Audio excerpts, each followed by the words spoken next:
Hi friends, welcome back to Sajina's kitchen. ഇന്ന് ഞാൻ തയ്യാറാക്കുന്നത് ഒരു സോയ ഫ്രൈൻ്റെ റെസിപ്പിയാണ് നിങ്ങളെ ഷെയർ ചെയ്യുന്നത്. നല്ല ടേസ്റ്റാണ്, എളുപ്പത്തിൽ നമുക്ക് തയ്യാറാക്കാൻ പറ്റും. കുട്ടികൾക്കൊക്കെ ഇത് വെറുതെ കഴിക്കാനും നല്ല ടേസ്റ്റാണ്. അപ്പോൾ ഇത് എങ്ങനെ നമുക്ക് തയ്യാറാക്കുന്നത് നോക്കാം. അപ്പോൾ സോയ എല്ലാം ഞാൻ 2 പീസായി കട്ട് ചെയ്തിട്ടുണ്ട്. ഇനി നമുക്ക് ഇതിന് ഒരു ബൗളെടുക്കാം. അതിലോട്ടേക്ക് 2 ടേബിൾ സ്പൂൺ ഗോതമ്പ് പൊടി അല്ലെങ്കിൽ ആട്ടപ്പൊടി ചേർത്ത് കൊടുക്കാം. ഇതിന് പകരം നിങ്ങൾക്ക് മൈദയും ചേർത്ത് കൊടുക്കാം കേട്ടോ. ഞാനിപ്പോൾ കഴിയുന്നത് മൈദ അവോയ്ഡ് ചെയ്യുന്നതാണ് നല്ലത്. അതുകൊണ്ടാണ് മൈദ എടുക്കാത്തത്. ഇഷ്ടമുള്ളവർക്ക് മൈദ എടുക്കാം. ഇനി വേണ്ടത് 2 ടേബിൾ സ്പൂൺ കോൺഫ്ലവർ എടുത്ത് കൊടുക്കാം. അതും ഇതിലേക്ക് ചേർക്കാം. പിന്നെ വേണ്ടത് ഇഞ്ചി വെളുത്തുള്ളി ചതച്ചത് ഇട്ട് കൊടുക്കാം.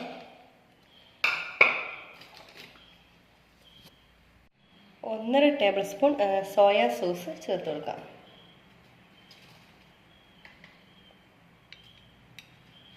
ഡാർക്ക് സോയ സോസാണ് ഞാനിപ്പോൾ ഇവിടെ യൂസ് ചെയ്യുന്നത്. കണ്ടോ, ഡാർക്ക് സോയ സോസ്.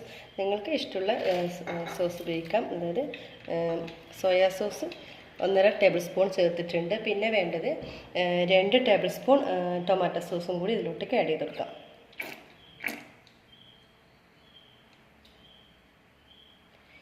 2 ടേബിൾ സ്പൂണാണ് ടൊമാറ്റോ സോസ് ചേർക്കേണ്ടത്.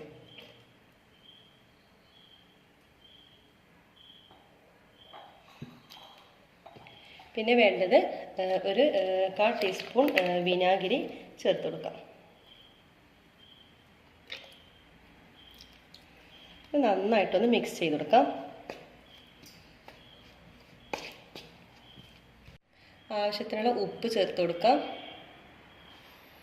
പിന്നെ വേണ്ടത് 2 ടേബിൾ സ്പൂൺ കാശ്മീരി മുളക് പൊടിയും കൂടി ചേർത്ത് നമുക്കിതൊന്ന്, അതായത് ഒരല്പം വെള്ളം ഒഴിക്കണം. വെള്ളം ഒഴിക്കുമ്പോൾ ശ്രദ്ധിക്കണം, നമുക്കൊരു തിക്കായിട്ടുള്ള ഒരു ബാറ്ററാണ് നമുക്ക് വേണ്ടത്. അപ്പോൾ ഒന്ന് കുറച്ച് വെള്ളം ഒഴിച്ചതിന് ശേഷം ഇത് നന്നായിട്ട് നമുക്കൊന്ന് മിക്സ് ചെയ്തെടുക്കാം.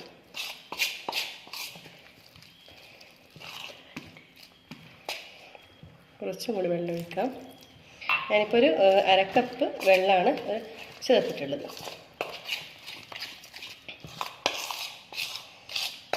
കണ്ടോ, ഇതുപോലത്തെ ഒരു തിക്ക് ബാറ്ററാണ് നമുക്ക് വേണ്ടത്. ഇനി ഇതിലോട്ടേക്ക് നമ്മുടെ കട്ട് ചെയ്ത് വെച്ചിട്ടുള്ള സോയ ഇതിലോട്ടേക്ക് നമുക്ക് ആഡ് ചെയ്ത് കൊടുക്കാം. അതിനുശേഷം നന്നായിട്ട് നമുക്കിതൊന്ന് മിക്സ് ചെയ്യാം.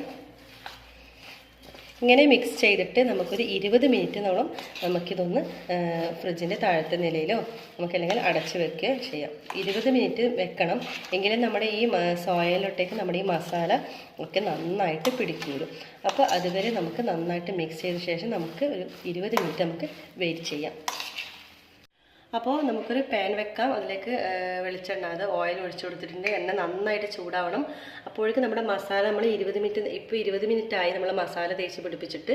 കണ്ടോ, നന്നായിട്ട് മസാല നമ്മളെ സോയിൽ പൊതിഞ്ഞ് വന്നിട്ടുണ്ട്. ഇനി നമുക്ക് ഓരോന്നായിട്ട് ഇതിലോട്ടേക്ക് ഇട്ട് കൊടുക്കാം.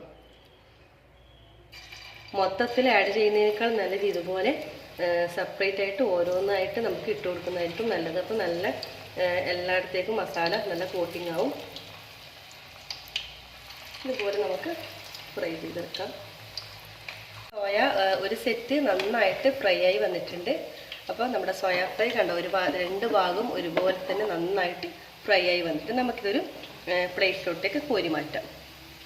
ഇത് എണ്ണയൊന്നും കുടിക്കുകയൊന്നും ചെയ്യില്ല. നല്ല ടേസ്റ്റാണ്. ഇത് വെറുതെ കഴിക്കാനും നല്ല ടേസ്റ്റാണ്. കുട്ടികൾക്കൊക്കെ നല്ല ഉണ്ടാക്കി കൊടുക്കണം. നല്ല ടേസ്റ്റാണിത്.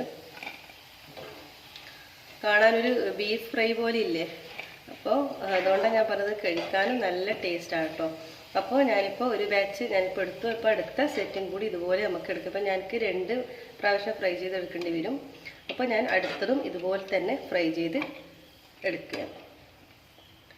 അതുവരെ നമുക്ക് വെയിറ്റ് ചെയ്യാം. അപ്പോൾ ഈസി ആൻഡ് ടേസ്റ്റി ആയിട്ടുള്ള നമ്മുടെ സോയ ഫ്രൈ ഇവിടെ തയ്യാറായിട്ടുണ്ട്. നല്ല ടേസ്റ്റാണ്. കണ്ടോ, നല്ല ക്രിസ്പിയാണ് കേട്ടോ. കണ്ടോ, നല്ല ടേസ്റ്റാണ്. ഇത് വെറുതെ കഴിക്കാനും നല്ല ടേസ്റ്റാണ്. അപ്പോൾ നിങ്ങളെല്ലാവരും തന്നെ ട്രൈ ചെയ്ത് നോക്കി ഫീഡ്ബാക്ക് അറിയിക്കണേ. അതുപോലെ സജിനാസ് കിച്ചൻസ് ഇതുവരെ സബ്സ്ക്രൈബ് ചെയ്യാത്തവരുണ്ടെങ്കിൽ തീർച്ചയായും സബ്സ്ക്രൈബ് ചെയ്യണം. അതുപോലെ തന്നെ ലൈക്ക് ചെയ്യാനും ഷെയർ ചെയ്യാനും മറക്കരുത്. ബെൽ ബട്ടൺ ക്ലിക്ക് ചെയ്താലേ ഞാനിടുന്ന പുതിയ വീഡിയോസിൻ്റെ നോട്ടിഫിക്കേഷൻ നിങ്ങൾക്ക് ലഭിക്കുകയുള്ളൂ. അപ്പോൾ എല്ലാവർക്കും താങ്ക് യു.